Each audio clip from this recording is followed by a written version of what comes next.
유서를 쓰기 전에 먹는 라면 끓이는 법. 사람은 죽는다. 자연사, 사고사, 그리고 자살. 아마 거의 유일하게 인간만이 자살을 행하는 생명종일 것이다. 가장 고등한 지적 생명체인 인간이 생명을 종료하는 방법으로 자살을 택하기도 한다는 점에서 자살은 인간성의 고유한 지표로 거론된다. 학문적 담론의 영역에 속하지 않는 한 자살에 관한 긍정적 묘사는 대체로 금기에 속한다.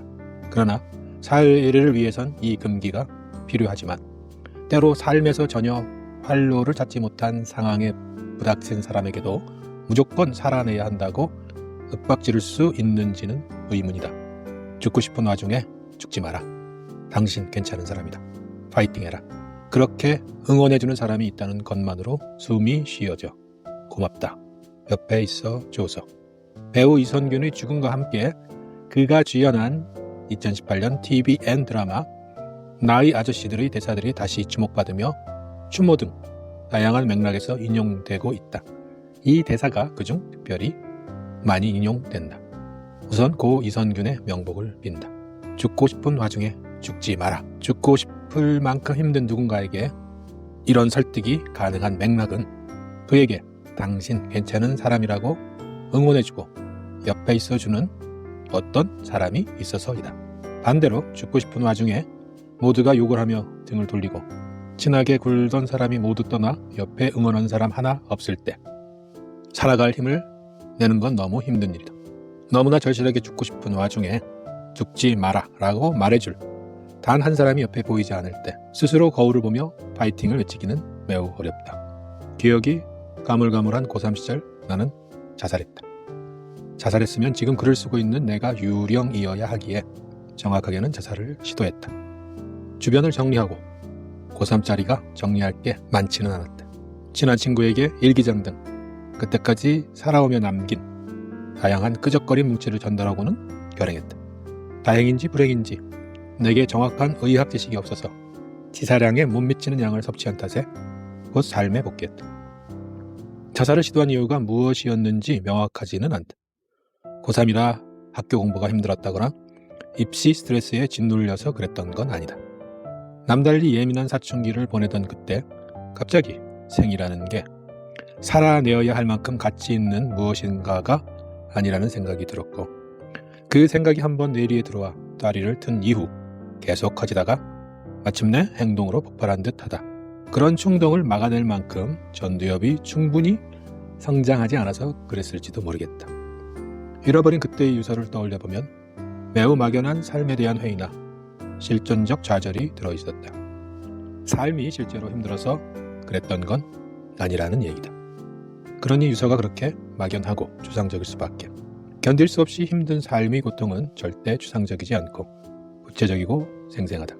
소설 중에서 자살하면 떠오르는 작품이 요한 볼프강 폰 괴테의 젊은 베르테르의 슬픔 1774년이다. 젊은 괴테에게 큰 명성을 안겨준 작품으로 독일어 원제 Die Leiden des jungen Werthers"의 라이덴을 슬픔으로 번역했다. 라이덴은 슬픔보다는 고뇌, 고통, 번민이란 의미에 가까우며 그 자체로 죽음이란 뜻을 포함한다. 베르테르가 처한 상태는 슬픔보다는 확실히 고통이었다. 베르테르가 겪은 죽음에 이르는 고통을 감안할 때 한국어 책 제목을 바꿔야 한다는 의견이 적지 않았지만 이미 굳어진 제목이어서 그대로 사용하고 있다. 소설 주인공 젊은 베르테르가 못 이룬 사랑으로 소설 속에서 자살한 후 그의 죽음을 모방한 자살이 현실에서 줄을 이었다. 당시 베르테르 열병, 베르테르 피버라 불린 현상이다. 그때 모방 자살한 사람이 2,000명이 넘었다고 하니 열병의 강도를 능히 짐작할 수 있다. 1974년에 사회학자 데이비드 필립스는 이 현상에 주목해 유명인이 자살하고 나서 모방 자살이 확산하는 사회 현상에 베르테르 효과라는 이름을 붙였다.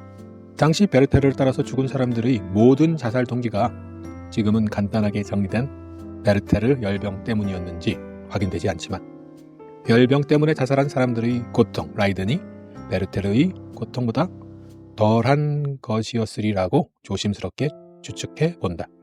소설에 공감해 단지 열병 때문에 자살했다면 구체적 고통이 아니라 내가 고3에 시도하였듯 다분히 추상적인 염세에 기인하지 않았을까 하는 생각이다.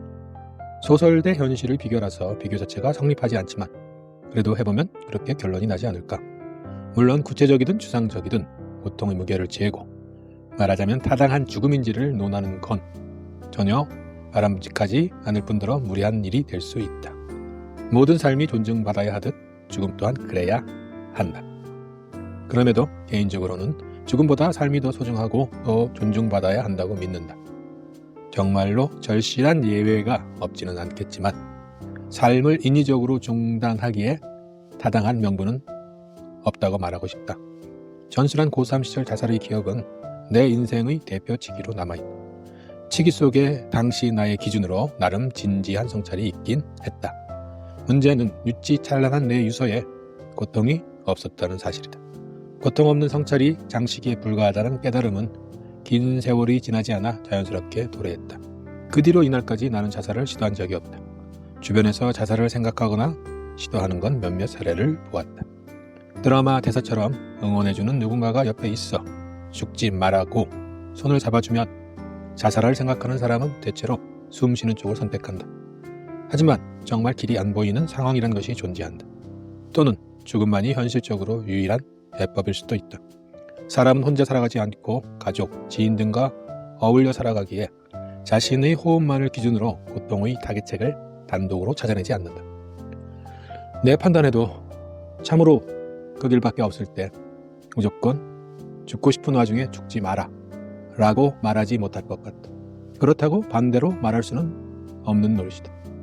고3 이후로 나는 유서를 쓰지 않았다. 그 정도로 인생이 술술 잘 풀린 건 아니다. 적어도 외통수에 걸리지는 않았다. 만일 외통수에 걸려 그 길밖에 없다는 생각이 들면 일단 유서를 써야겠다는 생각이 든다면 어떻게 해야 할까? 나라면 나에게 무슨 말을 할까? 유서를 쓰고 싶을 때 나는 라면물을 얻는다. 유서를 쓰고 싶을 때를 대비한 내 행동 매뉴얼이다. 매뉴얼에 많은 내용이 들어있지는 않다. 화가 나면 속으로 10가지 세고 말하라 같은 게 어릴 땐 있었으나 지금은 꼭 필요한 것만 있다. 화 중에는 즉시 터뜨려야 하는 종류가 있어서 무조건 참는 게 능사가 아니란 판단이 든 이후에 빠졌다.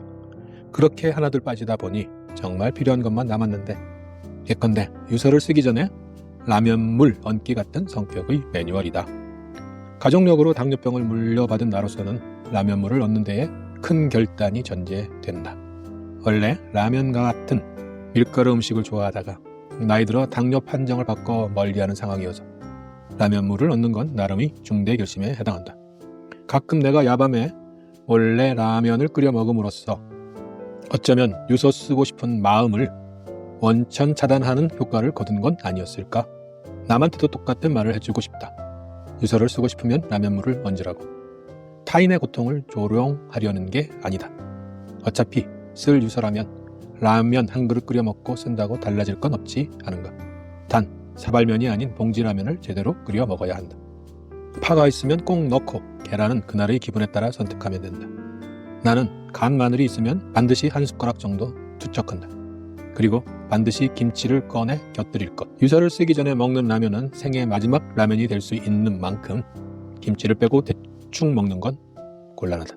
라면을 먹고 난 다음에도 생각이 바뀌지 않으면 그건 그때 가서 생각할 일이고 나로서도 해줄 말이 떠오르지 않는다. 당장은 유서가 쓰고 싶을 때 라면 물부터 올리고 볼 일이다.